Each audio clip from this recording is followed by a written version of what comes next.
নমস্কার বন্ধুরা, আজকে চলে এসেছি আরেকটা নতুন ভিডিও নিয়ে তোমাদের জন্য।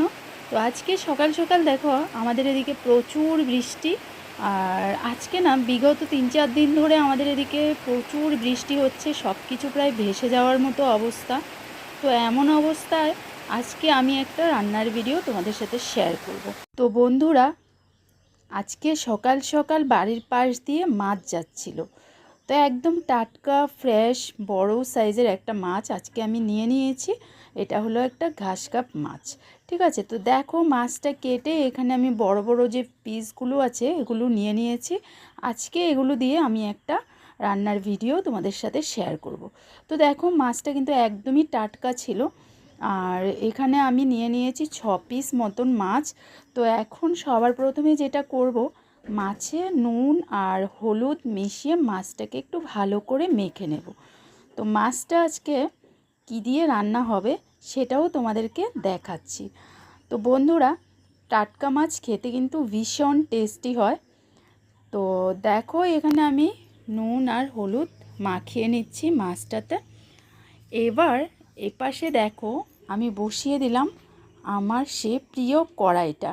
ঠিক আছে, এখানে আমি দিয়ে দিয়েছি তেল। সবার প্রথমে তো মাছটাকে আমার ভালো করে ফ্রেশ করে ভেজে নিতে হবে। তো দেখো টাটকা মাছ আমি একদম কড়া করে ভেজে নিচ্ছি, মানে একদম লাল লাল করে মাছগুলো ভেজে নেব। তো এক এক করে কড়াইতে সবগুলো মাছ দিয়ে দিলাম।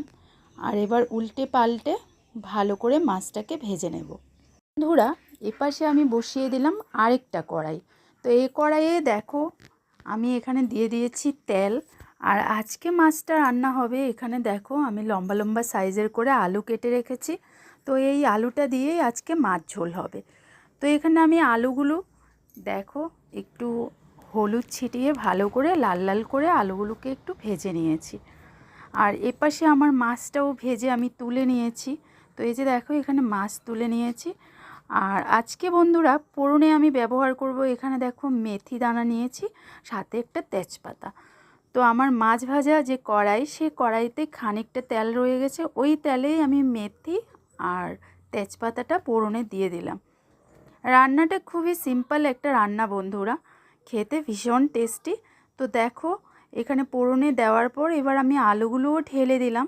আর এখানে আমি মশলা ব্যবহার করছি, এখানে একটু লঙ্কা গুঁড়ো অ্যাড করে নিচ্ছি। তোমরা তোমাদের টেস্ট অনুযায়ী নেবে, আমরা আমাদের টেস্ট অনুযায়ী নিয়েছি। সাথে হলো এখানে জিরে আর ধনে আমি মিক্সড করে রেখেছি, সেটার গুঁড়ো। আর হলো পরিমাণ মতো নুন আমি অ্যাড করে দিয়েছি। এবার মশলাটাকে দিয়ে আমি এটাকে ভালো করে আর একটু কষিয়ে নেব। আর খেয়াল রাখতে হবে যাতে মশলাটা পুড়ে না যায়। গ্যাসের আঁচটা আমি একদমই কমিয়ে দিয়েছি। আর এবার বন্ধুরা এতে আমি দিয়ে দেব জল। তো দেখো জলটা অ্যাড করার পর এখানে ঝোলটা একদম টকবগিয়ে ফুটে উঠছে। সাথে এবার আমি মাছগুলো অ্যাড করে দিচ্ছি। তো মাছগুলোকে দিয়ে বন্ধুরা আমি ঝোলটাকে আরও খানিকটা ভালো করে ফুটিয়ে নেব। তো দেখো এখানে আমার মাছ দেওয়া হয়ে গেছে, আর কিছুক্ষণের মধ্যেই আমি আমার তরকারিটা নামিয়ে নেব। রান্নাটাতে বন্ধুরা বেশি একটা সময় লাগে না, আর খেতে কিন্তু দুর্দান্ত স্বাদের হয়, একদম ইজি সিম্পল রান্না। তো দেখো এদিকে আমার ঝোল ফুটে উঠেছে, এবার আমি নামিয়ে নিচ্ছি। আর এ হলো মাছের ঝোলের ফাইনাল লুক। তো কেমন হয়েছে বন্ধুরা? খেতে কিন্তু ভীষণ টেস্টি হয়েছে, দেখতেও ভীষণ টেস্টি হয়েছে। তো রেসিপিটা যদি তোমাদের ভালো লাগে তাহলে অবশ্যই লাইক কমেন্ট শেয়ার করবে। আর যারা ফার্স্ট টাইম চ্যানেল ভিজিট করছো অবশ্যই সাবস্ক্রাইব করবে।